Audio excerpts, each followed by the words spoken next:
नमो अरिहंताणं नमो सिद्धाणं नमो आयर्याणं नमो उवज्झायाणं नमो लोये सव्वसाहून् एषो पञ्चनमुक्कारो सव्वपावपणासनो मंगलानं च सव्वेसिं पदमं हवै मंगलम् धर्मना नवपद એની ઉપાસનાનો એક જ અર્થ થાય કે મારા આત્મામાં જે વાસ્તવિક રીતે નવપદના ગુણો પડ્યા છે એને હું પ્રગટ કરું. જ્ઞાની ભગવાન તો ફરમાવે છે કે આત્મામાં અનંત ગુણ છે અને આ જ અનંત ગુણને 9 ભાગમાં વહેંચવામાં આવ્યા છે અને એ 9 ભાગ એને 9 પદ તરીકે સ્થાન આપવામાં આવ્યું છે. બન્યું છે એવું કે અનાદિકાળથી આપણે જે ઉપાસના કરી એ વ્યક્તિનિષ્ઠ રહી અને માટે જે સાધના આપણી વ્યક્તિ રાગમાં અટવાઈ. વ્યક્તિ આપણી સામે આવે છે અને કેવળ જ્ઞાનીની કક્ષાએ પહોંચેલી વ્યક્તિ સિવાયની કોઈ પણ વ્યક્તિ આખરે છદ્મસ્થ હોય છે. માટે ગુણ અને અવગુણ બંનેનો સરવાળો હોય છે. જ્યાં વ્યક્તિને પકડવામાં આવે છે ત્યાં ગેરસમજણ પણ વધતી જાય છે અને પરિણામે સતના નામ પર અસતનો પ્રવેશ થાય એવી સંભાવના પણ રહે છે. પણ જ્યાં ગુણનો સ્વીકાર છે, જ્યાં તત્વની પૂજા છે, ત્યાં આગળ આવી કોઈ જ સંભાવના બચતી નથી. માટે જ દર 6 મહિને શાશ્વતી ઓળીમાં આપણને યાદ કરાવવામાં આવે છે કે તમારે વ્યક્તિને પૂજવાની ચોક્કસ છે, સમર્પણ તો તત્વને કરવાનું છે. વ્યક્તિની આરાધના ચોક્કસ હોય, વ્યક્તિની વયાવત ચોક્કસ હોય, શ્રદ્ધા તત્વ પર રાખવાની છે. અને યાદ પણ એને જ કરવાનું છે કે તત્વે મારા પર કયો ઉપકાર કર્યો, તત્વ તરફથી હું શું પામ્યો.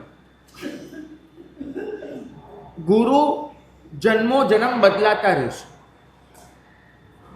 આ ભાવમાં ગુરુ તરીકે જે વ્યક્તિના ચરણ તમે પકડ્યા છે, બની શકે કે મોક્ષ માર્ગની યાત્રામાં ભવાંતરમાં તમે બંને જુદા પડી જાઓ.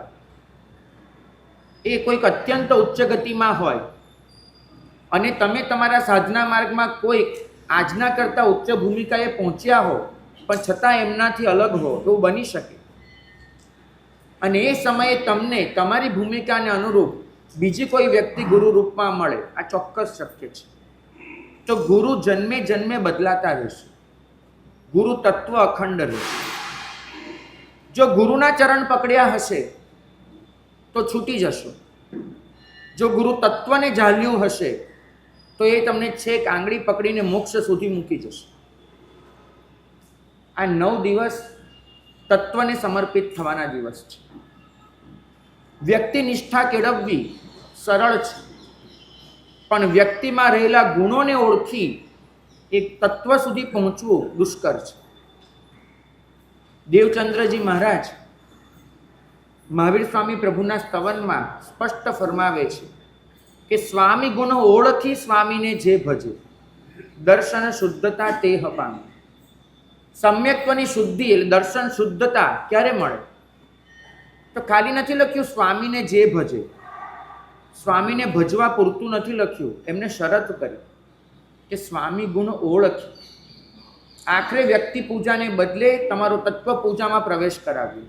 તમને કહ્યું કે એકલા સ્વામીની ઉપાસના સમ્યક્ત્વની શુદ્ધિ નહીં કરે જ્યાં સુધી એ સ્વામીના ગુણોને તમે નહીં ઓળખ્યા હોય.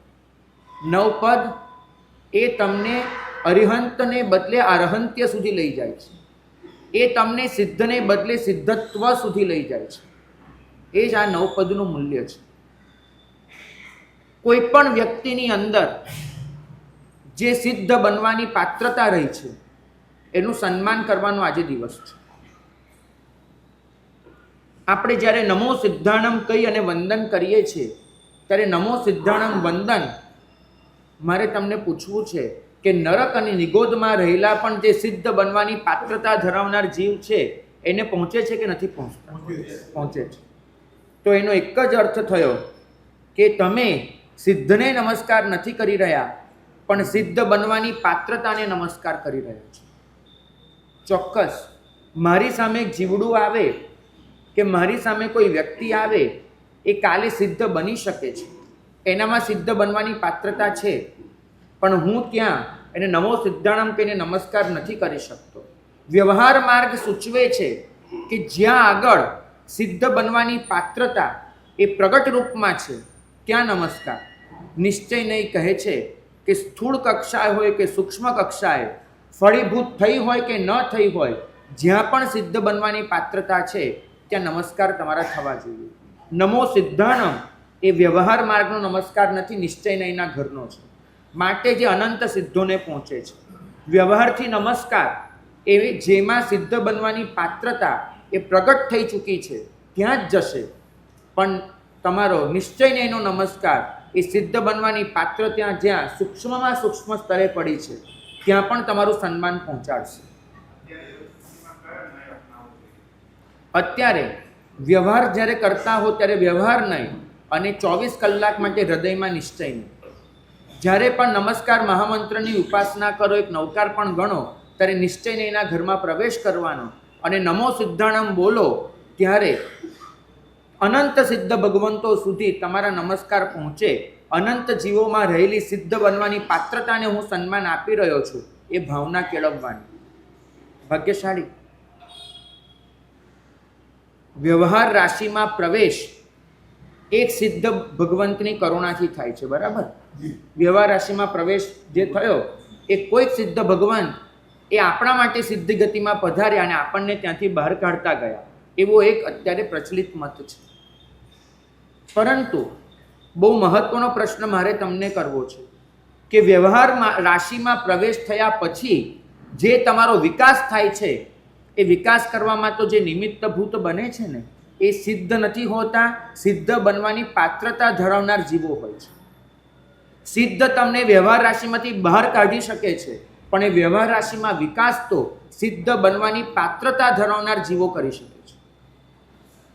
વિચાર કરજો, નૈસારના ગુરુ જે હતા એ કોણ હતા?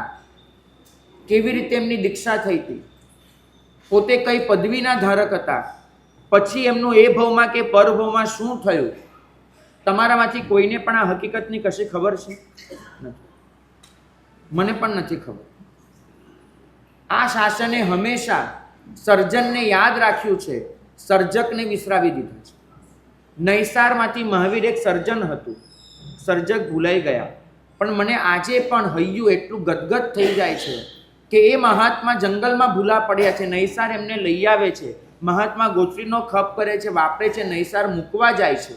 આ બધું જ આપણને સમજાય છે. આપણે કેટલાય ગુણગાન કહીએ કે નૈસારનો વિવેક કેવો, કે મૂકવા ગયા વગેરે વગેરે, પણ તમે યાદ કરજો કે એ મહાત્મા એમને પોતાના શિષ્ય વૃંદને આગળ વિહાર કરાવી દીધો કે તમે પહોંચતા થાવ, અને ઝાડ નીચે એ જ્યાં વળાંક આવે છે, જ્યાંથી નગરનો રસ્તો પડે છે, ઝાડ નીચે પોતે પૂંજીને આસન પાથરી અને બેસી ગયા.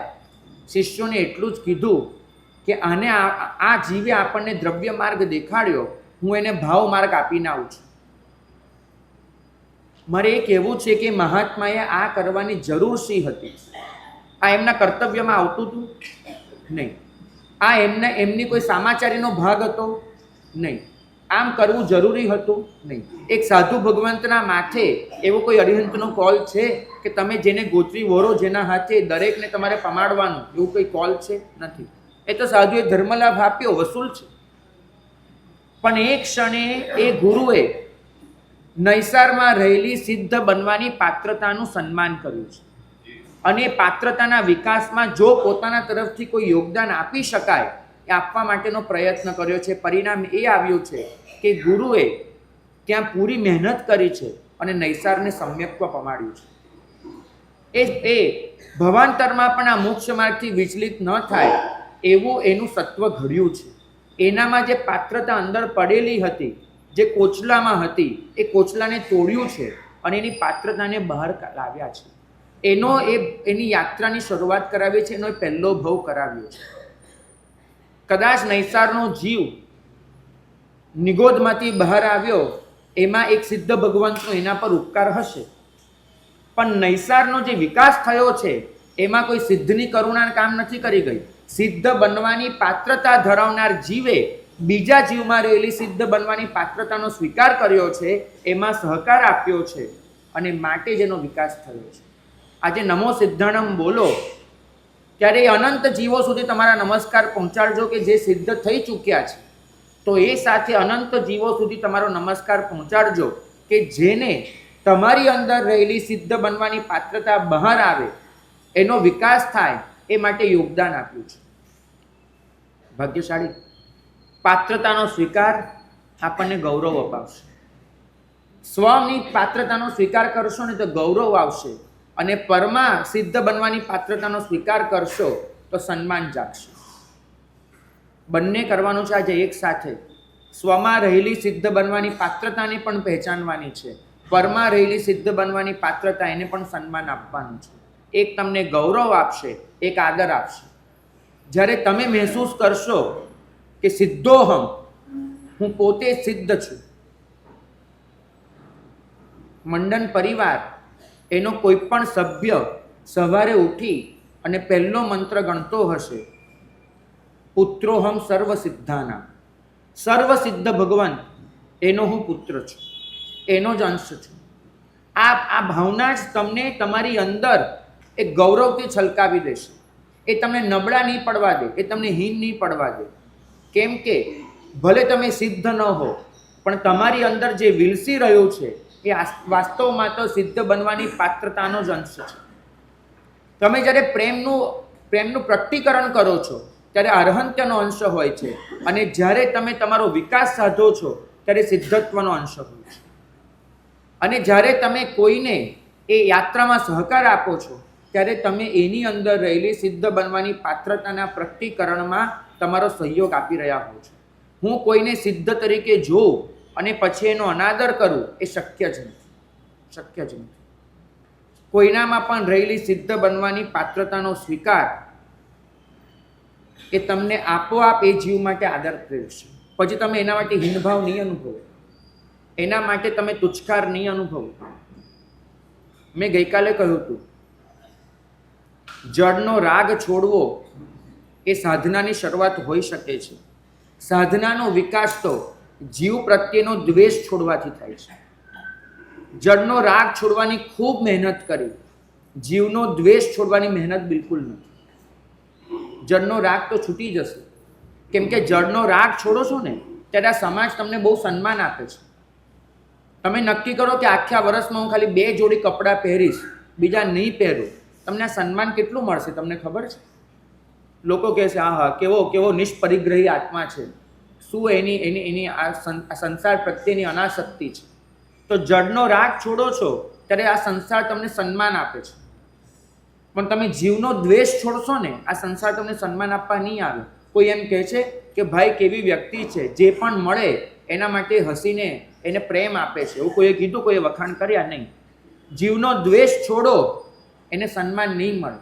કેમ કે જળનો રાગ છોડવો એ બાહ્ય તપ છે, દુનિયા દેખે છે, પણ જીવનો દ્વેષ છોડવો એ અભ્યંતર તપ છે. આ સંસાર હંમેશા બાહ્ય તપનું ખૂબ સન્માન કરે છે, અભ્યંતર તપને અવગણે છે. જળનો રાગ છોડવો એના મોટા મોટા સમારંભો થાય છે, બરાબર.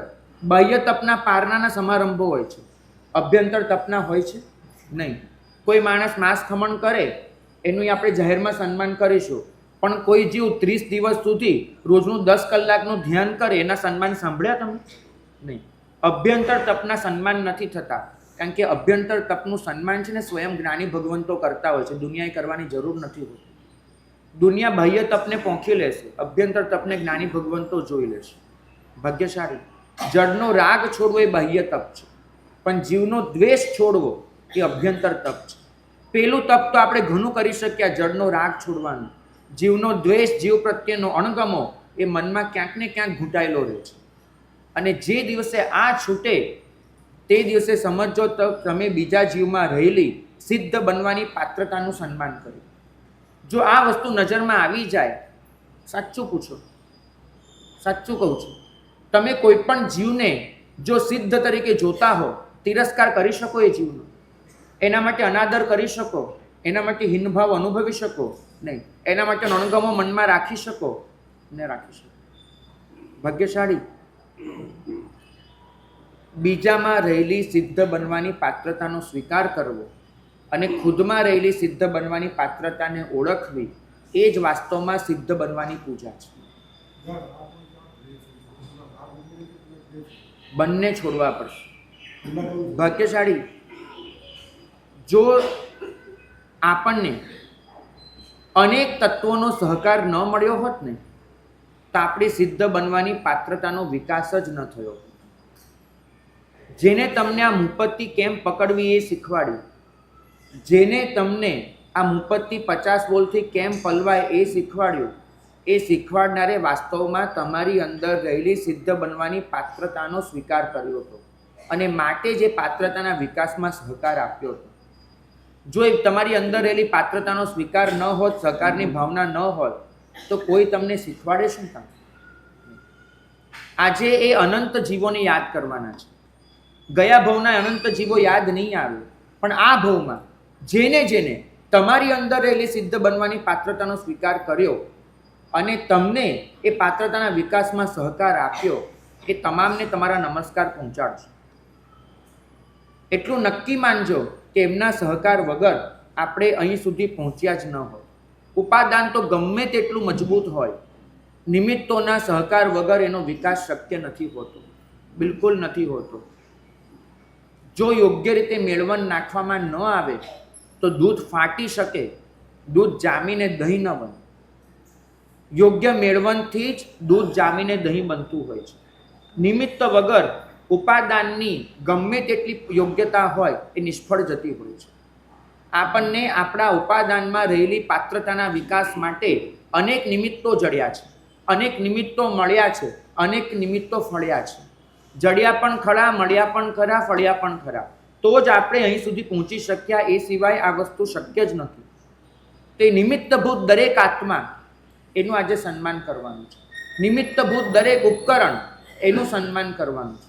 હરિભદ્ર સુરી મહારાજ તો કહે છે કે જે વ્યક્તિ એને આ ચારિત્રના ઉપકરણ એનું ગૌરવ સાચવતા નથી આવડતું, એના દિલમાં ચારિત્ર માટેનું બહુમાન છે એમ કહેવાય કઈ રીતે? તો પાત્રતાનો સ્વીકાર આપણને ગૌરવ અપાવશે, બીજામાં રહેલી પાત્રતાનો સ્વીકાર આપણને એ જીવ માટે આદર પ્રેરશે. અને આપણી દૃષ્ટિ જો બધામાં રહેલી સિદ્ધ બનવાની પાત્રતાને જોતી હશે, તો આપણી પાપ કરવાની વૃત્તિ આપોઆપ ઘટી જવાની છે. તમે જેને સિદ્ધ તરીકે જુઓ છો, એ જીવને તમે કોઈ રીતે હેરાન કરો, એના માટે દુર્ભાવ અનુભવો, એ શક્ય જ નથી.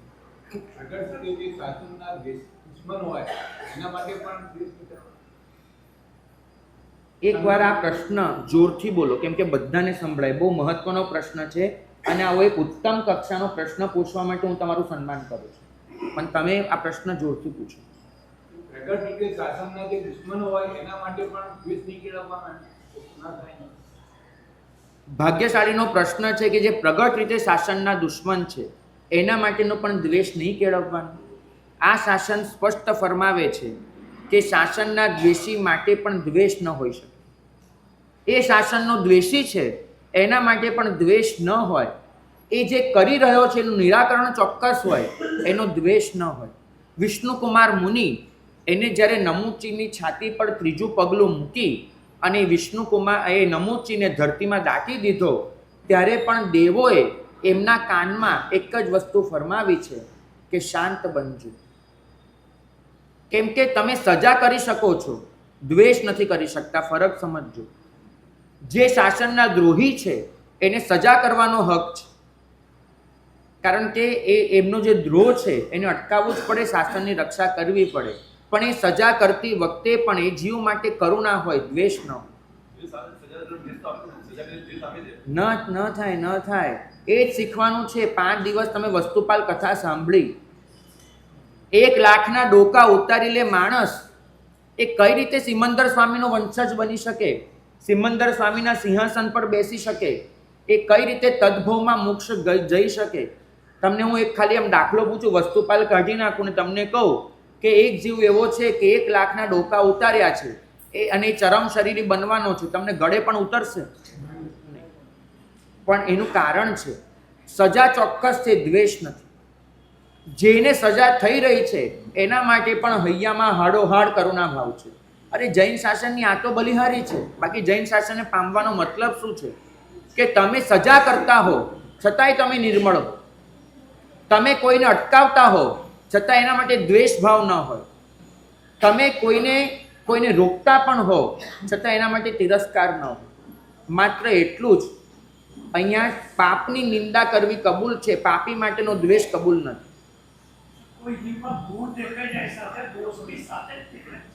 બિલકુલ, ગુણ અને દોષ સાથે દેખાય છે. એનું કારણ એ છે કે ભગવાને માત્ર 2 આંખ આપી છે એટલું જ નહીં, તમારી બુદ્ધિએ બંને વસ્તુ જોવાનું ચાલુ રાખ્યું છે અને રાખવું જ પડે. હું એમ નથી કહેતો કે બધે ગુણ જ જુઓ, નહીં. વસ્તુ એ છે કે વાસ્તવિકતાનો સ્વીકાર કરો, પણ એટલું નક્કી માનો, કેમ કે જો આજે તમને એક ગુણ દેખાયો છે તેનો મતલબ છે કે જેનામાં એક ગુણ આજે છે એ આવતીકાલે અનંત ગુણનો માલિક બની શકે છે. આ શાસને તો એમ ફરમાવ્યું કે કાળ સૌપ્રિક જેવો કસાઈ, બરાબર છે, એનામાં તમે કોઈ ગુણ જોઈ શકો? કાળ સૌપ્રિક કસાઈમાં જો તમને કોઈ ગુણ જોવાનું કે તો તમે જોઈ શકો? ન જોઈ શકો, બરાબર. અભવ્યનો આત્મા છે, સિદ્ધ બનવાની પાત્રતા જેનામાં નથી પડી, અને છતાંય પરમ પવિત્ર સૂત્રકૃતાંક જેવા સૂત્રમાં સ્વયં પ્રભુએ પોતાના મુખે ફરમાવ્યું કે કાળ સૌપ્રિકમાં પણ કોઈક અંશે ગુણ સંપદા છે. કયો ગુણ છે? પ્રભુએ એક સીધો દાખલો આપ્યો કે કાળ સૌપ્રિકને વિભંગ જ્ઞાન હતું. કાળ સૌપ્રિકને વિભંગ જ્ઞાન હતું. અને તમને કદાચ ખબર હશે કે સુલસ એનો પોતાનો દીકરો, એને પિતા આવી હિંસા કરે ગમતું નહોતું. અભયકુમારના સત્સંગથી અહિંસક થયો હતો.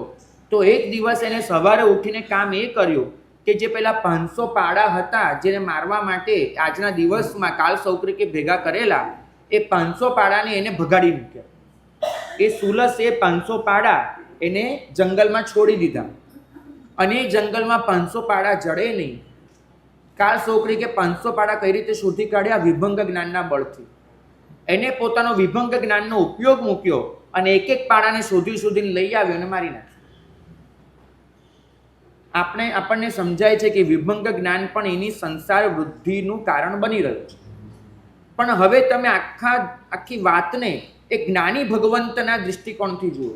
જ્ઞાની ભગવંતે કીધું કે મનુષ્ય ગતિમાં અવધિ જ્ઞાન હોય કે વિભંગ જ્ઞાન, કોઈ ગુણ વગર જન્મતું નથી.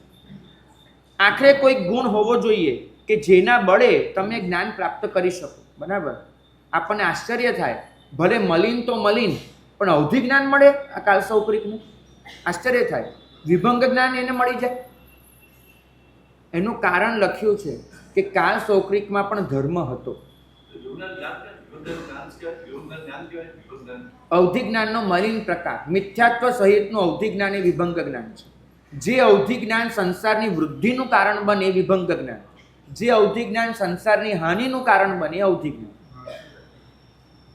કાળ સૌપ્રિકનો ધર્મ કયો? સૂત્રકૃતાંક સૂત્રમાં કથા લખાઈ છે, એમાં કાળ સૌપ્રિક અભયકુમારને કહે છે કે મારા જેવો ધર્મી જીવ તમને રાજગૃહમાં નહીં જડે. આશ્ચર્ય થાય કે ભાઈ તારામાં કયો ધર્મ? અભયકુમારને પ્રશ્ન થયો. કાળ સૌપ્રિકે કીધું કે મારા આશ્રિત રહેલા, મારા શરણે આવેલા એક પણ જીવને મેં આજ સુધી ભૂખ્યો સુવા દીધો નથી. અલબત્ત એ જે ખાવાનું આપે એ અભક્ષ્ય હોય, એ અલગ મુદ્દો, પણ મારો આટલો બહોળો પરિવાર અને મારા આશરે આવેલા કોઈ પણ જીવને મેં ક્યારેય ભૂખ્યો સુવા દીધો નથી. મેં બધાનું લાલન પાલન કર્યું છે. આ મારો ધર્મ. ચોક્કસ એનો એ ધર્મ સંસાર વૃદ્ધિનું કારણ છે. એ એક ગુણ એનો છે, એ ગુણમાંથી ક્યારેય અનંત ગુણ થવાના નથી, કેમ કે અભવ્ય જીવ છે. પણ મારે એ સમજાવવું છે તમને કે પહેલાં મિથ્યાત્વની કક્ષાએ રહેલા જીવને પણ પ્રભુએ મિથ્યાત્વ ગુણ સ્થાનક કીધું છે, મિથ્યાત્વ દોષ સ્થાનક નથી કીધું. ભાઈ જે પૂછે છે ને કે ગુણ અને દોષ બંને હોવાના, તમે એક દૃષ્ટિકોણ રાખો કે સમ્યક્ત જીવમાં દોષ વધારે છે, સમ્યક્ત જીવમાં વૃત્તિ નથી, સમ્યક્ત જીવમાં પ્રમાદ છે, સમ્યક્ત જીવમાં કશાય છે, આ બધું જોશો તો તમારે સમ્યક્તને ગુણ સ્થાનક કેવું જોઈએ કે દોષ સ્થાનક કેવું જોઈએ? દોષ સ્થાનક કેવું જોઈએ? છતાંય સમ્યક્તને શું કીધું છે? ગુણ સ્થાનક. તમે 14 ગુણ સ્થાનક સાંભળ્યા કે 14 દોષ સ્થાનક સાંભળ્યા? ગુણ સ્થાનક. દોષ સ્થાનક શબ્દ નથી વપરાતો, કેમ કે આ શાસન એક જ વસ્તુ શીખવે છે, જીવ ગમે તે કક્ષાએ હોય એનામાં રહેલી સિદ્ધ બનવાની પાત્રતાનો સ્વીકાર કરો તો જ તમે આ શાસનને પામ્યો છો. કોઈના પણ ખોટા કામને રોકવું પડે, ખરાબ કામને નિંદવું પડે, પણ ખરાબ કામની નિંદા કરતા કરતા વ્યક્તિની ન કરી નાખો. ખરાબ કાર્યને રોકતા રોકતા વ્યક્તિ માટેનો દ્વેષ ન અનુભવી લો. એ જ તો તમારું જૈનત્વ થયું, એ જ તો તમારી સાધના થઈ. આ પીળું તિલક કરો ને એ અમથું કંઈ હક નથી મળી જતો. આ પીળું તિલક એનું પ્રતીક છે કે પ્રભુની આજ્ઞા મારા માથે છે, માત્ર એટલું નહીં, એ તો દેખાવ થયો. પ્રભુના આદેશને મેં મારા હૈયામાં ઉતાર્યું છે. અરે ભાઈ, આ 9 પદ છે ને, આ ચક્રમાં કેટલા પદ છે? 9. કેમ આ ચક્રને સિદ્ધ ચક્ર જ નામ આપ્યું? અરિહંત ચક્ર, સાધુ ચક્ર, જ્ઞાન ચક્ર, 9 પદ ચક્ર, આવું કોઈ નામ ન આપી શકાય? 9 પદ એને તમે ગોઠવણમાં મૂકો છો ત્યારે એ ગોઠવણને સિદ્ધ ચક્ર જ કેમ કહેવાય છે? બીજા કોઈ પદનું નામ નથી અપાતું. કારણ એક જ છે, કેમ કે આ દરેક પદ આખરે તો સિદ્ધ બનવા માટે છે. દરેક પદની પૂર્ણાહુતિ એ સિદ્ધ બનવામાં જ છે. જો સિદ્ધ બની શક્યા તો જ આ પદનું કામ છે. આ શાસન સ્પષ્ટ ફરમાવે છે, જે જ્ઞાન તમારી સિદ્ધ બનવાની પાત્રતાના વિકાસમાં નિમિત્ત નથી બનતું એ મિથ્યા જ્ઞાન છે અને એનું 9 પદમાં સ્થાન જ નથી. જે દર્શન, જે શ્રદ્ધા તમારી સિદ્ધ બનવાની યાત્રામાં ખપ નથી લાગતી એ દર્શનનું આ 9 પદમાં સ્થાન જ નથી. જે ચારિત્ર, જે તપ તમને સિદ્ધ બનવાની પ્રેરણા નથી આપતું એ ચારિત્ર અને તપ એનું આ શાસન 9 પદમાં સ્થાન નથી, શાસનમાં ખપ નથી.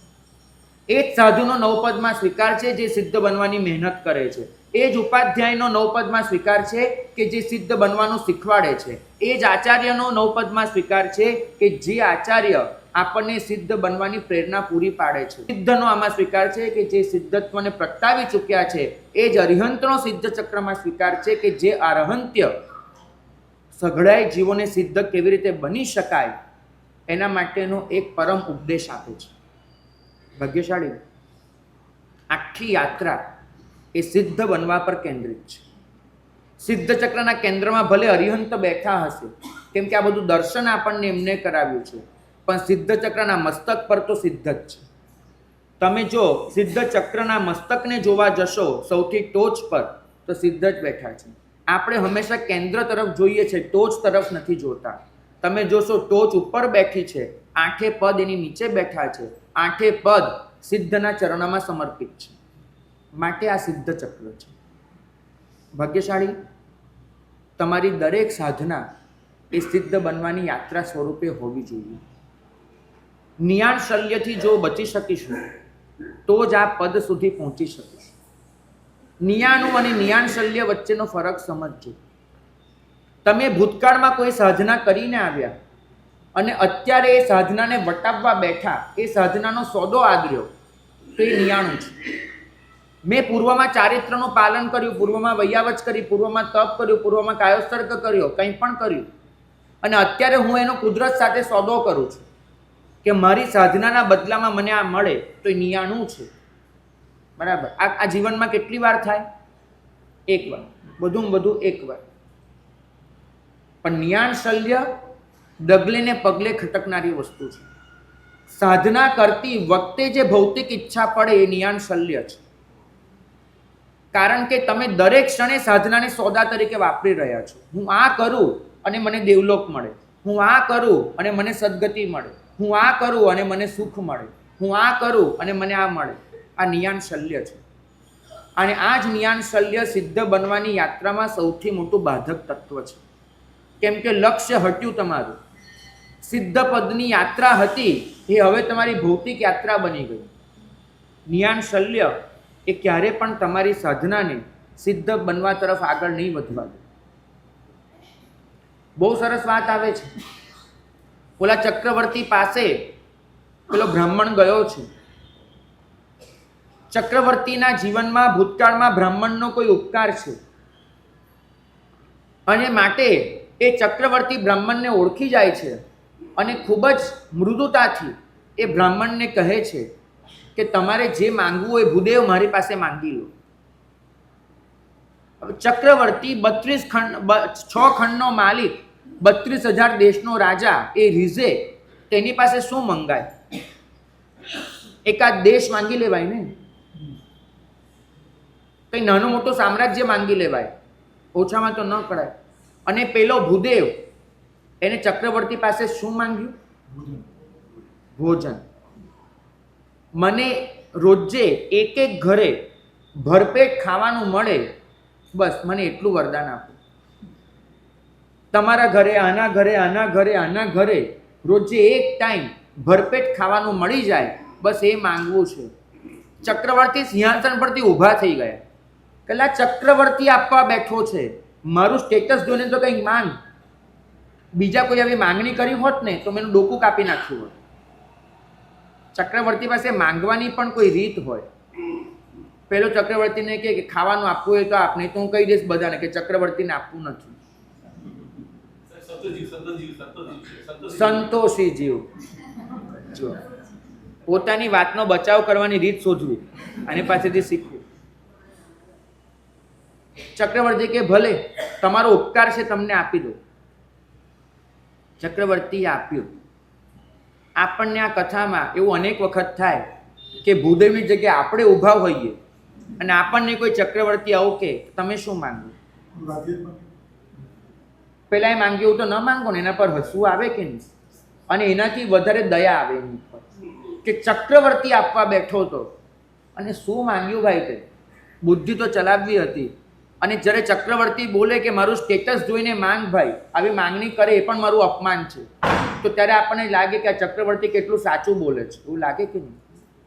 પણ તમે વિચાર તો કરો, આ 3 લોકનો માલિક બેઠેલો, 6 ખંડનો માલિક ને આ 3 લોકનો માલિક, બંનેની કોઈ સરખામણી ના થાય. અને એની પાસે તમને માંગવા ઊભા રાખ્યા. એ તમને દિલ ખોલીને કે છે ભાઈ માંગવું એ માંગી લે ભાઈ, અને તમે ઊભા રહી જાઓ એના જેવું જ કે એક ટાઈમનું ખાવાનું આપી દે ભાઈ, તો દયા ન આવે? અને એથી વધારે એનું જે સ્ટેટસ છે એનું અપમાન પણ ન લાગે તમને? એક ચક્રવર્તી એમ કે મારી પાસે ખાવાનું માંગવું એ મારા સ્ટેટસનું અપમાન છે. આ તો તને કોઈ નાનકડો શેઠિયોય આપી શકે એક ટંકનું ખાવાનું, ચક્રવર્તી પાસે તું આ માંગે છે, તો આપણને વાત સાચી લાગે. આ અરિહંત જો બોલવાનું ચાલુ કરે કે ભાઈ તું અરિહંત પાસે આવ્યો છે, દેવાધિદેવ પાસે આવ્યો છે, અને તું માંગી માંગીને આ માંગે, જે અનાદિકાળથી જે માંગતો રહ્યો, ભટકતો રહ્યો, એ તું મારી પાસે માંગે? આ તો તને બહાર નીકળ ભાઈ જિનાલયમાંથી, કોઈ પણ દેવી દેવતા પાસે જા. આ સંસારમાં કેટલાય ધર્મ સ્થાનકો છે, ક્યાંય જઈને માથું નમાવી દેજે, તને એ તો મળી જ જવાનું છે. તું અરિહંત પાસે આવે છે ત્યારે તો કંઈક સરખું ઢંગનું માંગ. અને છતાંય આપણે ન શીખીએ તો શું કરીશું? અને કોઈ દિવસ ચક્રવર્તી ના પાડી દે કે આવું ખાવાનું આપવા હું નથી બેઠો, તો આપણે બહાર જઈને કહીએ જો ને માંગ્યું તો એ મળતું નથી, એના કરતાં બીજા શું ખોટા, ત્યાં જઈને માથું નમાવીએ તો મળી જાય છે. ભાગ્યશાળી વિચાર કરજો. આ નિયાણ શલ્ય તમારું, સ્વયં અરિહંત પાસે ઊભા છો અને છતાંય સાવ એક દરિદ્ર ભિખારીની જેમ કંઈક માંગી લો, શું મતલબ છે? તો આ નિયાણ શલ્ય એને તમારી સિદ્ધ બનવાની યાત્રાને ખૂબ અટકાવી દીધું છે. એટલું નક્કી માનજો, 20 અનુષ્ઠાન અને ઘર અનુષ્ઠાન એમાં ખૂબ ફસાઈ ગયા છે, ખૂબ ફસાઈ ગયા છે. લાલચ એટલી નડી ગઈ છે, આ ભવની કે પરભવની વસ્તુઓ એટલી મનમાં જડાઈ ગઈ છે. કોઈ પણ ધર્મ કરો, મનમાં તો આખરે ભૌતિકતા જ સમાય છે, ભૌતિકતા જ સમાય છે.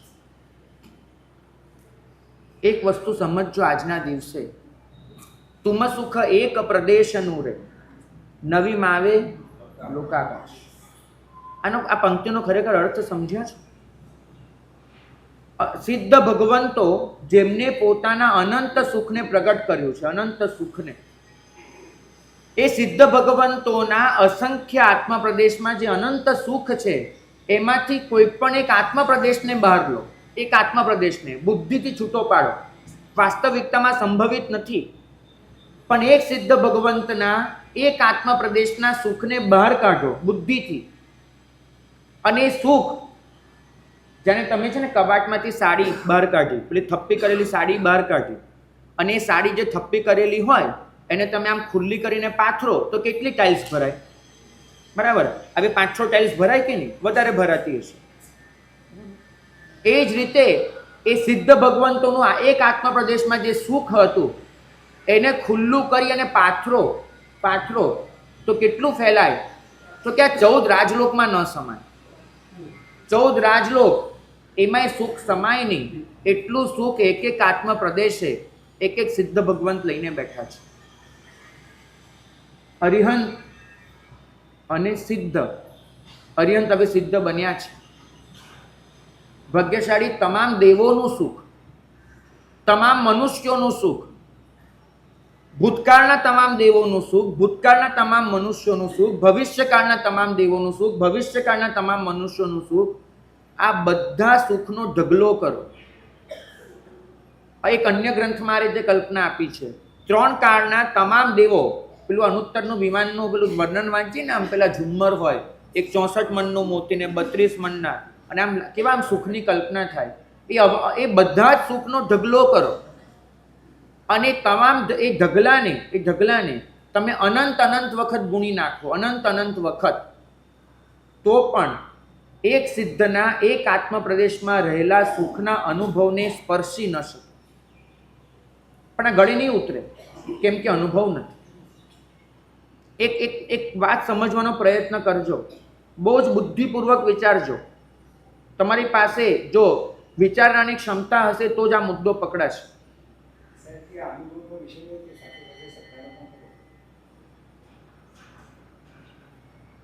જ્યાં સુધી એક અંશમાં પણ અનુભવ નથી થતો ત્યાં સુધી એ શ્રદ્ધાનો વિષય છે.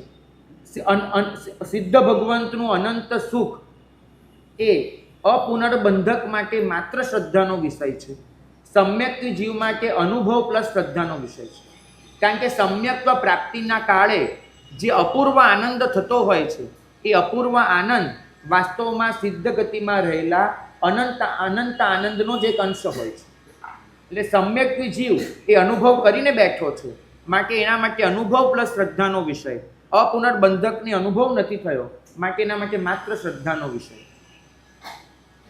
તમારી કોઈ પણ સારી વસ્તુ કે જે તમને ખૂબ ભાવતી હોય, ખૂબ ગમતી હોય, એ લાવી અને તમે આ ટાઇલ્સ પર મૂકો. તમે આ ટાઇલ્સ પર ચંદનનો લેપ કરો, આ ટાઇલ્સને સુખનો અનુભવ થાય? ન થાય? પાક્કું? હવે પ્રશ્ન પૂછો, કેમ ન થાય? કેમ કે ટાઇલ્સ જળ છે. તો જળ છે એટલે ફરક શું પડ્યો કે એને સુખનો અનુભવ નથી થતો? પ્રભુ ફરમાવે છે કે ટાઇલ્સને સુખનો અનુભવ એટલે નથી થતો કેમ કે એની અંદર સુખ નથી પડ્યું. એની અંદર તમે કૂવામાં ડોલ નાખો અને પાણી બહાર આવે, એનો મતલબ એ છે કે કૂવામાં પાણી હતું. ડોલ માત્ર પાણી બહાર લાવવામાં કારણ છે, ડોલ પાણીને જન્માવવામાં કારણ નથી. ફરક સમજજો. ડોલ પાણીને જન્મ ન આપે, ડોલ પાણીને બહાર કાઢે. આ સંસારનો કોઈ પણ પૌદ્ગલિક પદાર્થ તમને સુખ આપી ન શકે, તમારા સુખના અંશને બહાર લાવે છે. જેનામાં સુખ નથી, આ ખાલી કૂવો છે, આ ટાઇલ્સ ખાલી કૂવો છે. માટે તમે ગમે તેટલા નિમિત્ત આપો, એ કૂવામાંથી સુખ બહાર નથી આવતું કેમ કે અંદર નથી. અને તમને કોઈ પણ નિમિત્ત સુખ એટલે આપી શકે છે કેમ કે તમારી અંદર સુખ પડ્યું છે. માટે નિમિત્ત આવી અને તમારા એ સુખને બહાર લાવી શકે છે. ઉપાદાન પોતે સુખમય છે, માટે નિમિત્ત એ સુખનો અંશ બહાર લાવે છે. જ્યાં ઉપાદાન સુખમય નથી ત્યાં નિમિત્ત કશું જ કરી નથી શકતું. એમ સમજો કે તમારા અનંત સુખનો એક અંશ, નાનકડો અંશ, એ જ નિમિત્તના બળે બહાર આવતો હોય છે. પ્રભુ એટલું જ કહે છે કે આખો કૂવો તને મળી રહ્યો છે, ડોલમાં શું ડૂબી મરે છે? તમે જે અનંત સુખને પામવાના હકદાર છો, એ અનંત સુખને બદલે એક અંશમાં સમાઈને બેસી જાઓ. પ્રભુને એનો વાંધો છે. પ્રભુને તમે સુખ અનુભવો એનો વાંધો નથી, એનો વાંધો નથી. અહીંયા અમારા આ પાછળના કેટલાય માતાજીઓ રોજે સાંજે ચોવિહાર માટે બૂમો પાડતા હોય છે. એટલે બચ્ચા નીચે રમ્યા કરતા હોય અને માતાજી બૂમો પાડતા હોય. બરાબર? આવું બને. એ માતાજી પેલા છોકરાનું જે સુખ છે રમત ગમતનું, એ એ જોઈ નથી શકતા એટલા માટે એને ઉપર બોલાવે છે? નહીં. શેના માટે બોલાવે છે? કારણ કે માતાને સમજાય છે કે રમતગમતના સુખ કરતાં પણ એક વધારે સુખ છે જે જરૂરી છે એ છે પેટ ભરવાનું સુખ, અને એના માટે એને બોલાવતા હોય છે. તો પ્રભુ એટલું જ કહે છે, માતા છે એને તમે આવા નાનકડા સુખમાં પડ્યા રહો એ ગમતું નથી, માટે તમને કહે છે કે ક્યાં સુધી ડોલે ડોલે ઉલેચશો, અંદર જ ખાબકી જાઓ, અંદર જ ઉતરી જાઓ. એ તમને ખુદ અંદર ઉતારવા માંગે છે. ક્યાં સુધી નિમિત્તોના બળે એક નાનકડો અંશ બહાર લાવ્યા કરશો, એ ડૂબકી મારી દો. તમારી અંદર જે સુખ પડ્યું છે એ જ બહાર આવતું હોય છે, પણ એ નથી સમજાતું કે મારું જ છે, નથી સમજાતું. બહુ ઉદાહરણ જાણીતું છે, અનેક વખત અપાયું છે, આજે પણ આપીશ કે કૂતરાના મોઢામાં હાડકું ચાવે અને કૂતરાને જે લાળ પેલાથી જે લોહી નીકળે એ લોહીનો અપૂર્વ આનંદ કરે. કૂતરું શું સમજે? આ મને આનંદ ક્યાંથી મળ્યો? કૂતરું શું સમજે? અને તમે શું સમજો કે હાડકામાંથી નથી મળતું એ કોનાથી મળ્યું છે? પોતાના જડબા છોલાયા છે અને એમાંથી નીકળ્યું છે. તમે તો સમજો છો ને, પાક્કું સમજો છો. પણ એ જ વસ્તુ તમારે ખુદની જિંદગીમાં લાગુ કેમ ન પાડે? આ નિમિત્તો છે. ઉદાહરણ બહુ જ ખરાબ છે. હું નહીં કહું તમને એના જેવા, હું નહીં કહું કે તમે એવા જ છો, પણ સહેજ બુદ્ધિથી વિચારો. અહીંયા દરેક જણ પૂછવા આવે કે સાહેબ આત્માના અનંત સુખનો અનુભવ કેવી રીતે થાય? તમે ઓલરેડી કરી રહ્યા છો. તમે જ્યારે સ્વસ્થ હો છો, શાંત હો છો, ત્યારે એ સુખની માત્રા ભરપૂર હોય છે, અને કોઈક વખત તમને કોઈ નિમિત્ત પાસેથી સુખ મળે પણ છે. પણ એટલું વિચારો કે મારી અંદર જો અનંત સુખ ન હોત, તું બી આ જડ જ હોતા ટાઇલ્સ જેવું, મને કોઈ પણ પદાર્થ સુખ આપી જ ન શકત. મને એક પદાર્થ સુખ આપતું જ નથી, એ માત્ર મારા અનંત સુખના એક અંશને બહાર લાવવામાં નિમિત્ત બને છે. જો એક નિમિત્ત બહાર આવે છે ને મને આટલું સુખ મળે છે, ચોક્કસ હું તમને એમ નહીં કહું કે ગુલાબજાંબુ મોઢામાં મૂકો ત્યારે તમને જે રાગ થાય છે એને છોડી દો. નહીં નહીં નહીં, લડવાનું તો હું શીખવાડતો જ નથી. કારણ કે લડી લડીને તો છે ને તમારું મન ઓર વધારે ગુલાબજાંબુ જ યાદ કરશે. સાચું કહું છું, ગુલાબજાંબુની બાધા ન લીધી હોય ને ત્યાં સુધી આખા મહિનામાં ગુલાબજાંબુ કેટલી વાર યાદ આવે, અને એકવાર બાધા લઈ જુઓ, હવે કેટલી વાર યાદ આવે જોજો. બિલકુલ આ દશા છે તમારી, માટે હું બાધા લેવાનું નહીં કહું.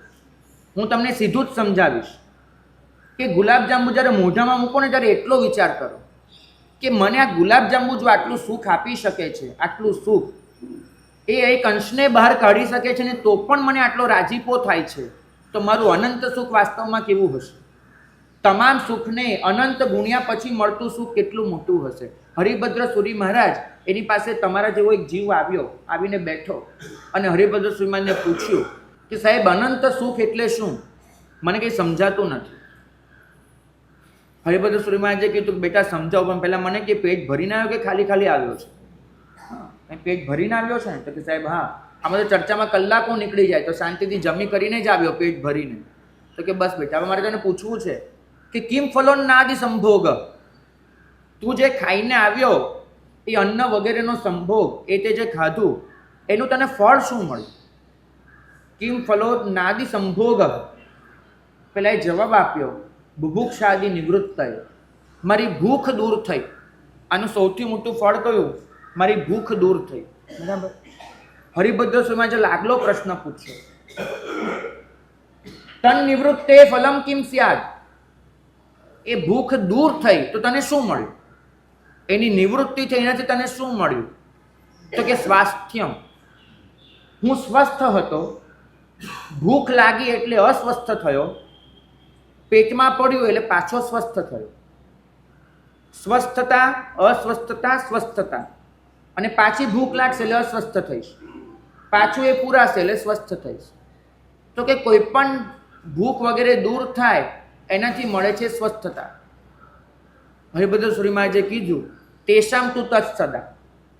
તું જેના વિશે પૂછવા આવ્યો છે ને સિદ્ધ ભગવંતો માટે, એમને કાયમ સ્વાસ્થ્યનું સુખ છે, બસ આ જ એનું સુખ. તું દર વખતે અસ્વસ્થતા અનુભવે પછી પ્રયોગો કરે, અહીંનાથી જે સ્વાસ્થ્ય મળે એ સ્વાસ્થ્ય એમના માટે કાયમ છે, આ જ એમનું સુખ છે. બસ આ જ. આ ચશ્મા એ મારું સુખ નથી. હું ગમે તેટલો વિચાર કરું કે મારી પાસે બ્રાન્ડેડ ચશ્મા છે, સારા દેખાય છે, લોકોમાં વટ પડે છે, આમ છે તેમ છે, ચશ્મા એ સાચું સુખ છે?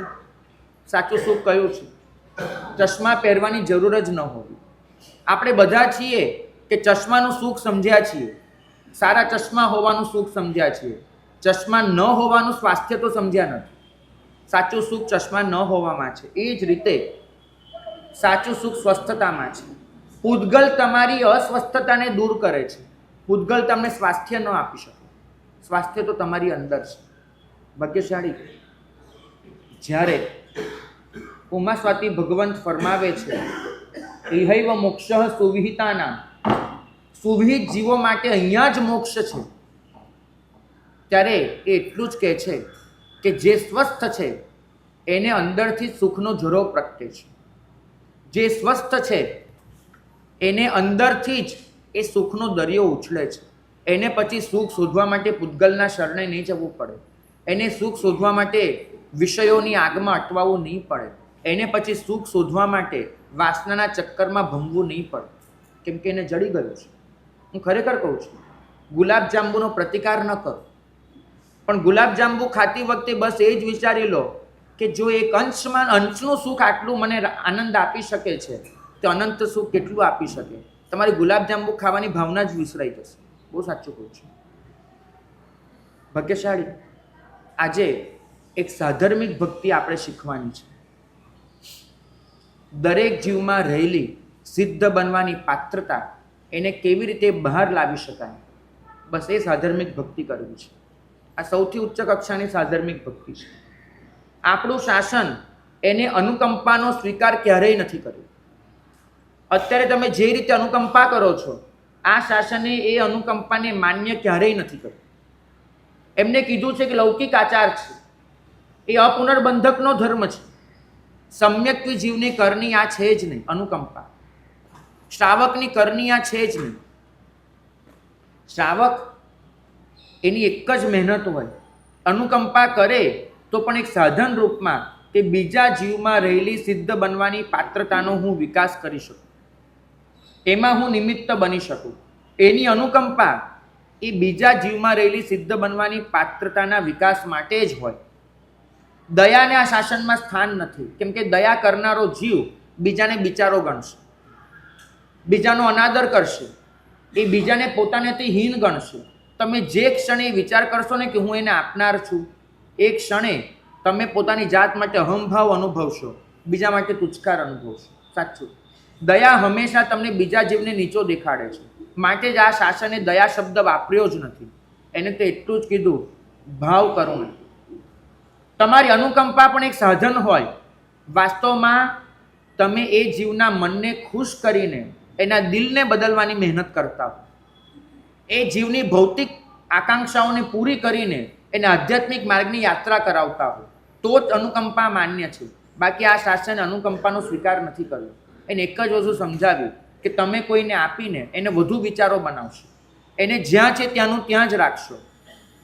આપણો તો ધર્મ છે હાથ પકડી અને એને ચલાવી લેવો, હાથ પકડી એને પોતાની સાથે લઈ લેવો. સ્કંદકાચાર્ય જ્યારે મુનિસુરત સ્વામીને પૂછવા ગયા કે સાહેબ વિહાર કરીને જવું છે મારા 500 શિષ્યને લઈને, ત્યારે મુનિસુરત ભગવંતે એમને કયો જવાબ આપ્યો કે ભાગ્યશાળી ત્યાં મરણાંત ઉપસર્ગ થશે, તમે કોઈ જ જીવતા નથી બચવાના, મરણાંત ઉપસર્ગ છે. અને સ્કંદકાચાર્ય સામો જ કયો પ્રશ્ન પૂછ્યો કે સાહેબ અમે આરાધક થઈશું કે વિરાધક? અરે પ્રશ્ન જ નહીં, કેવી રીતે થશે, કેમ થશે, કોણ કરશે, કોઈ પ્રશ્ન જ નહીં. બચવાની મહેનત જ નથી. મરણાંત ઉપસર્ગ થવાનો છે. જાણે એક હકીકત સાંભળી લીધી. હું તમને હમણાં કહું, આવું નથી બોલતો પણ એમ કહું કે ભાઈ આજના દિવસમાં તમારું મોત છે, હું કહું તો તમારો પહેલો પ્રશ્ન કયો હોય? સાહેબ હું આરાધક થઈશ કે વિરાધક, એવું પૂછશો? સમાધિ મૃત્યુ થશે મારું કે બાલ મરણ થશે, એમ પૂછશો? પહેલો પ્રશ્ન છે કઈ રીતે, અને પછી ભરપૂર બચવાની મહેનત કરશો. ભાગ્યશાળી. અને કદાચ એ મહેનત બી નહીં કરો, આ સમાચાર સાંભળીને કદાચ અહીંયા જ હાર્ટ ફેલ થઈ જશે. સ્કંદકાચાર્યનો સીધો જ પ્રશ્ન કે હું આરાધક થઈશ કે વિરાધક? અમે બધા આરાધક થઈશું કે વિરાધક? અને મુનીશ્વર સ્વામીએ કયો જવાબ આપ્યો? તમે વિરાધક બનશો, તમારા સિવાયના બધા આરાધક બનશો. બરાબર? આ સ્પષ્ટ જવાબ. અને સ્કંદકાચાર્યના હાથમાં બંને વિકલ્પો હતા. એ ન જવાનો નિર્ણય પણ કરી શકતા હતા, જવાનો નિર્ણય પણ કરી શકતા હતા. સાધુને મોતનો ડર ન હોય એ તો સમજી જ લીધું. એમને કયો વિકલ્પ પસંદ કર્યો? જવાનો. કેમ? એમને એક જ વસ્તુ વિચારી કે જો 500 જણના મોક્ષમાં નિમિત્ત બનાતું હોય તો મારે જવું જોઈએ. ખુદની વિરાધકતાનો સ્વીકાર કરીને 500ની આરાધકતાને સન્માન આપ્યું છે. ખુદના સંસારને પણ સમર્થન આપીને 500 જણની સિદ્ધિ ગતિને વધાવી લીધી છે. 500 આરાધક બનતા હોય, 500 જણ મોક્ષ માર્ગમાં જતા હોય, 500 જણમાં રહેલી સિદ્ધ બનવાની પાત્રતાના વિકાસમાં હું નિમિત્ત બની શકું એમ હોઉં તો મને બધું જ કબૂલ છે. અને પોતે ગયા છે. બસ ભાગ્યશાળી સ્વાર્થની પરિધિમાં રહીને એક પ્રશ્ન પૂછી રહ્યા છે કે પોતાનો વિચાર નહીં કરવાનો હોય છે. આપણે આધ્યાત્મિક જગતમાં આવ્યા પછી પણ સ્વાર્થના કુંડાળામાં જ રમ્યા છે. હમણાં હું પૂછું કે ભગવાન આવે અને એક તમારા બધામાંથી એમ કે આજે એવો પવિત્ર દિવસ છે અને તમારા બધામાંથી કોઈ એક જણને હું મોક્ષે લઈ જવા આવ્યો છું, તમારામાંથી જેની ઈચ્છા હોય આંગળી ઊંચી કરો. કેટલા લોકો કરશે? પણ હું નહીં કરું. કેમ કે મારે તમને બધાને લઈને જવું છે, એકલા નથી જવું. આ મારો નિર્ણય છે, આ મારો હકીકત કહું છું. સાધુ કોઈ પણ દિવસ એકલ પેટો ન હોય, ન ખાવામાં કે ન મોક્ષે જવામાં. સાધુ એકલ પેટો ન હોય. એક જ વસ્તુ વિચારે, જઈશ તો બધાને સાથે લઈને જઈશ.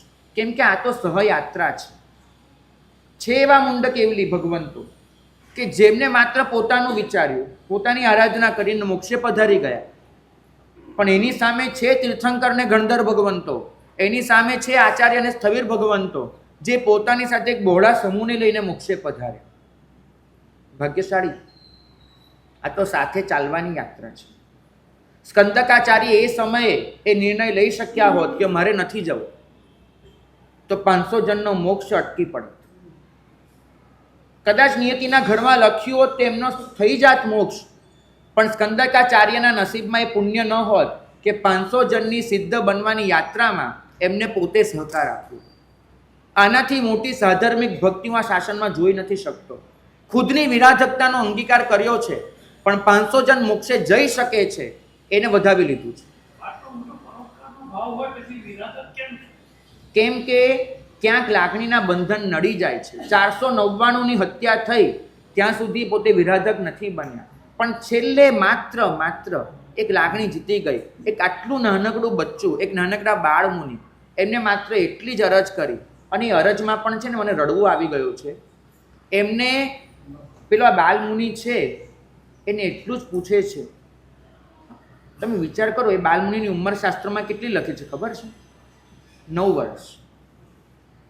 જેને ઘાણીમાં પીલી નાખવાના છે એ બાળકની ઉંમર ખાલી 9 વર્ષની છે. અને એ બાળક એના ગુરુને સ્કંદકાચાર્યને એમ કે છે કે સાહેબ આપ પધારો, મારી ચિંતા ન કરો, આપે મને જે શીખવાડ્યું છે હું કેવળ જ્ઞાન પામીને જ રહીશ, આપ મારી ચિંતા નહીં કરો.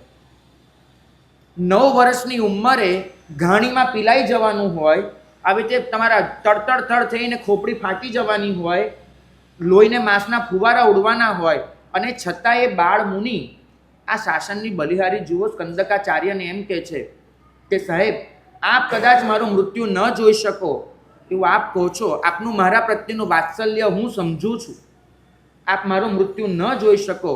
સાહેબ આપની વાત તદ્દન ઉચિત છે, મરવાનું તો છે જ, પણ સાહેબ આપ મારું મૃત્યુ જોઈ અને વિરાધક ન બની જાઓ. મારી આપને વિનંતી છે કે આપ પહેલાં અંગીકાર કરો અને આપ બિલકુલ ભરોસો રાખજો, જેમ આ 499 કેવળ જ્ઞાન પામીને મોક્ષે પધાર્યા, હું પણ કેવળ જ્ઞાન પામીને મોક્ષે જ જઈશ. હું આ અંતકૃત કેવલી જ બનીશ. એ ગુરુનું કેવી શીખ હશે?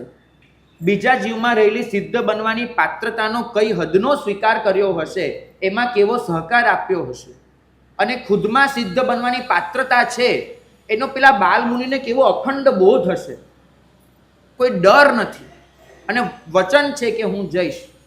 અને એ સ્કંદકાચાર્ય એમને માત્ર એટલી જ વિનંતી કરી, નામ કંઈક પાલક કે નમો કેવું છે, પાલક, એને એક જ વિનંતી કરી કે ભાઈ પહેલાં મને લઈ લે, પછી આને કરજે, હું આ જોઈ નહીં શકું.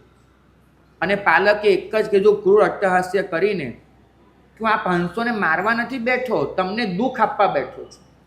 મારે વેદના તમારા ચહેરા પર જોવી છે કે તમારા પ્રિયમાં પ્રિય બાળમુનિ તમારી નજર સામે કચડાતા હોય, એ વેદના મારે તમારી આંખોમાં જોવી છે. અને એને નાખ્યો અંદર એ બાળમુનિને, અને બાળમુનિએ કરી બતાડ્યું, મોક્ષે જઈ બતાડ્યું, કેવળ જ્ઞાન પામીને. કઈ આરાધના હશે, કઈ સાધના હશે? અને માટે સ્કંદકાચાર્ય વિરાધક બન્યા. એમની વિરાધકતા પણ આખરે લાગણીના ઘરની હતી. પાલક માટેનો દ્વેષ પણ મૂળભૂત રીતે દ્વેષ નહોતો, ખાસ સમજજો. કોઈકના માટેનો પ્રેમ એ દ્વેષનું કારણ બની ગયો. પણ મહત્વની વાત એ છે કે પરિણામ પહેલેથી જાણવા છતાં કે હું વિરાધક બનવાનો છું, એમને 500 જીવમાં રહેલી આરાધકતાનું સન્માન કર્યું છે. આજે જ્યારે નમો સિદ્ધાનમ બોલો ને, ત્યારે આવી રીતે કોઈ પણ જીવમાં રહેલી સિદ્ધ બનવાની પાત્રતા એનો સ્વીકાર કરીને એમાં સહકાર આપવાની તૈયારી રાખીને જેમને જેમને આ ઉપકાર કર્યો છે, આજે એને યાદ કરજો. કરી તો લેશો. આજે પેલું એક લિસ્ટ તો કેટલાય જગ્યાએ મુકાઈ ગયું છે કે ભાઈ આંબિલ કરવાનું, એમાં પેલું ધાનનું નામ લખી દીધું છે કે આ ધાનનું આંબિલ કરવાનું, આટલી માળા ગણવાની, આટલા કાયોત્સર્ગ કરવાના, આટલા સાથિયા કરવાના, આટલી પ્રદક્ષિણા કરવાની, લિસ્ટ તો મુકાઈ ગયું છે. પણ એમાં એ નથી લખ્યું કોઈએ કે આજના દિવસે 5 મિનિટ શાંત થઈ અને વિચાર કરજો કે મારામાં રહેલી સિદ્ધ બનવાની પાત્રતા એનો સ્વીકાર કોને કોને કર્યો, હું સિદ્ધ બની શકું છું એ વાતને સન્માન કોને કોને આપ્યું, અને હું સિદ્ધ બની શકું એનામાં સહકાર કોને કોને આપ્યો. તમારે આ કરવાનું છે. રહેલી સિદ્ધ બનવાની પાત્રતાનો સ્વીકાર કરતું હોય છે કે ભાઈ તમે પણ આ લાભ લઈ શકો છો, તમે પણ વધી શકો છો. કેટલા લોકોનો આપણા પર ઉપકાર છે. આજે નમો સિદ્ધાનમ બોલો ત્યારે માત્ર સિદ્ધ ભગવંતોને નમસ્કાર ન કરશો, એ તો છે જ, બાય ડિફોલ્ટ છે. પણ એમને પણ નમસ્કાર કરજો જેમને તમને સિદ્ધ તરીકે સ્વીકાર્યા છે, જેમને તમને સિદ્ધ તરીકે આદર આપ્યો છે, અને જેમને તમારી યાત્રામાં સહકાર આપ્યો છે. જો આ તમે કરશો, એક બોલ સમજાશે તમને, એક બોલ સંભળાશે. જ્યારે જ્યારે આવો ઉપકાર થયો છે, જ્યારે ત્યારે એ ઉપકારની વચ્ચે એક જ વાક્ય બોલાયું છે, વ્યક્તપણે કે અવ્યક્તપણે, તું પણ આ કરી શકે છે, તું પણ સિદ્ધ બની શકે છે. આ એક જ વાક્ય બોલાયું છે. બસ આ જ વાક્ય આપણું પોતાનું ચાલક બળ બની જાય. આ જ વાક્ય આપણું પોતાનું ગૌરવનું નિમિત્ત બની જાય. આ જ વાક્ય આપણું પોતા માટે એક પ્રેરણાદાયી બની જાય. નક્કી કરજો આજના દિવસે, મારી સમક્ષ હવે કોઈ પણ આત્મા આવશે, હું તો નક્કી નથી કરી શકવાનો એ ભવ્ય છે કે અભવ્ય છે, નહીં. અને દરેક ભવ્ય આત્મા સિદ્ધ બનવાની પાત્રતા લઈને બેઠો છે કે નથી બેઠો? બેઠો છે, બરાબર. તો મારી સામે કોઈ પણ આત્મા આવશે, હું એની અંદરની પાત્રતા જોઈશ, અને એ રીતે હું નમો સિદ્ધાનમ કહીને અંજલિ આપીશ. કમસે કમ આજનો એક દિવસ કોઈ પણ વ્યક્તિ તમારી સામે આવે, એનું નામ યાદ કરો, એનું પદ યાદ કરો, એની ઓળખાણ યાદ કરો, એના આપણી સાથેના સંબંધો યાદ કરો. એની પહેલાં એક વસ્તુ યાદ કરજો. શું યાદ કરશો? સિદ્ધ બનવાની પાત્રતા. અને એ પાત્રતાને યાદ કરીને વ્યવહારથી હાથ ન જોડી શકાય, મનોમન ભૂલી જજો નમો સિદ્ધાણ. કેમ કે જે તમારે તમારી અંદર પ્રગટાવવું છે એ પહેલાં તમારે તમારી નજરે જોવું પડશે. નજરે જોશો તો તમારી અંદર પ્રગટશે. ઠંડી બહુ લાગતી હોય, ગરમાવો જોઈતો હોય, તો પહેલાં શું કરવું પડે? આગની પાસે જવું પડે. સામે રહેલી આગ તમારી અંદર ગરમી જન્માવી શકે. સામાના જીવમાં રહેલો સિદ્ધત્વનો સ્વીકાર તમારી અંદર સિદ્ધત્વ પ્રગટાવી શકે. તો આજે નમો સિદ્ધાનમની યાત્રામાં એવા તો આગળ વધીએ, સ્વપરમાં રહેલી સિદ્ધ બનવાની પાત્રતાનું સન્માન કરીએ, એ જ મંગલ કામના. આ જ પાત્રતાની વાતને આગળ વધારું તો આ શાસને હંમેશા ફરમાવ્યું છે કે તમારી કળા સંસાર વૃદ્ધિમાં નિમિત્ત બને તે અપકળા છે, અને જો તમારી કળા એ સંસારને સીમિત કરવાનું કારણ બને, આત્મશુદ્ધિનું કારણ બને, તો એ કળા એ ધર્મકળા બની જાય છે. એક કર્મકળા છે, એક ધર્મકળા છે. જે કળા સંસાર વધારવામાં વપરાય કઈ કળા કહેવાય? કર્મકળા. અને જે કળા સંસાર સીમિત કરવામાં વપરાય કઈ કહેવાય? ધર્મકળા. તો આ જ ધર્મકળા એ આપણામાં પ્રગટે. આ ધર્મકળા શ્રી સંઘમાં આવે એના માટે આ ધર્મકળાને નિમિત્ત તરીકે રાખીને શ્રી સંઘના અને સમગ્ર સુરતના બહેનો માટે સાધ્વીજી ભગવંતની પ્રેરણાથી અને શ્રી ઉમરા જૈન સંઘના સહકારથી માત્ર બહેનો જ માટે, ભાઈઓનું એમાં કોઈ સ્થાન નથી, બહેનો માટે સંપૂર્ણ મર્યાદા અને શાસ્ત્રીય પરંપરાઓને અનુસરીને પ્રભુ આગળ પોતાની ભક્તિનું સમર્પણ થાય, પ્રભુ આગળ કળાનું સમર્પણ થાય, એના માટે નાદ નૃત્ય ઓર નારી આ નામના એક અનુષ્ઠાનનું આયોજન કરવામાં આવ્યું છે, જેમાં સમગ્ર સુરતના બહેનો પોતાની કળા પ્રભુના ચરણે સમર્પિત કરશે અને પોતાની કર્મકળાને ધર્મકળા બનાવશે. આ 9 દિવસમાં ઘણા લોકોએ પોતાની કળાને કર્મકળા બનાવી નાખી હશે અને અનંત સંસાર વધાર્યો હશે, પણ એક દિવસ એક મોકવા સંઘ આપી રહ્યો છે કે તમારી કળા ધર્મકળા બની જાય અને તમે સંસારને સીમિત કરી શકો. તો આ જે સંસારને સીમિત કરવાની ઘટના છે એના ભાગરૂપે 2 ઓક્ટોબર દશેરાના દિવસે જીવન ભારતી ઓડિટોરિયમ ત્યાં આગળ બપોરે ધર્મકળાની પ્રસ્તુતિ થવા જઈ રહી છે. ભાઈઓનું એમાં કોઈ સ્થાન નથી, પણ બહેનો ખાસ પધારજો અને કળાને કઈ રીતે પ્રભુના ચરણે મૂકી શકાય એ જોજો. કોઈક આ મૂકતું હોય અને એમાં આપણે સહભાગી બનીએ એ પણ આપણું એક સદભાગ્ય છે. તો સૌ કોઈ એમાં ભાગ લેજો. વિશેષ વિગત જાણવી હોય તો સાધ્વીજી ભગવંતનો સંપર્ક કરજો, પણ શ્રી સંઘના કોઈ પણ બહેનો બાકી ન રહેશો.